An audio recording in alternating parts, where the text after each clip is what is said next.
صرف واقعات کربلا کو اگر ہم سن کر اگر ہم آگے بڑھ جائیں گے تو یاد رکھنا کبھی ہم ہمارے دلوں میں سچی اور حقیقی محبت اہل بیت کی پیدا نہیں کر سکتے. اگر ہم صرف واقعات پر ہی اگر ہم اکتفا کریں گے اور اسی پر چیپٹر کلوز کریں گے تو یاد رکھنا جب موت بھی آئے گی تو ہم کو ایمان کے ساتھ ہم نہیں مریں گے بلکہ بے ایمان ہو کے ہم مریں گے. بے ایمان ہو کے ہم مریں گے. ذرا آپ غور و فکر فرمائیے, ہم 1400 برس کے بعد واقعات کو پڑھ کے اہل بیت سے محبت کی کوشش کر رہے ہیں. ہم کون ہیں؟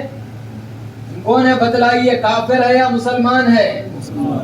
اور جو شہید کیے حضرت امام حسین علیہ السلام کو, کافر ہے یا مسلمان ہے؟ مسلمان رہ کے دیکھ کر اہل بیت کی محبت کو پیدا نہیں کر سکا وہ, تو پھر ہم واقعات کو سن کر کیسا اہل بیت کی محبت کو پیدا کریں گے؟ وہ دیکھ کر اہل بیت کی محبت کو پیدا نہیں کر سکے, وہ دیکھ کر اہل بیت کے اوپر سے اپنی جان و مال کو قربان نہیں کر سکے, تو ہم آج 1400 برس بعد واقعات کربلا کو صرف سن کر کیسا ہم اپنی جان و مال کو قربان کر سکیں گے؟ ذرا جائزہ لو اپنا. بزرگوں, وہ اہل بیت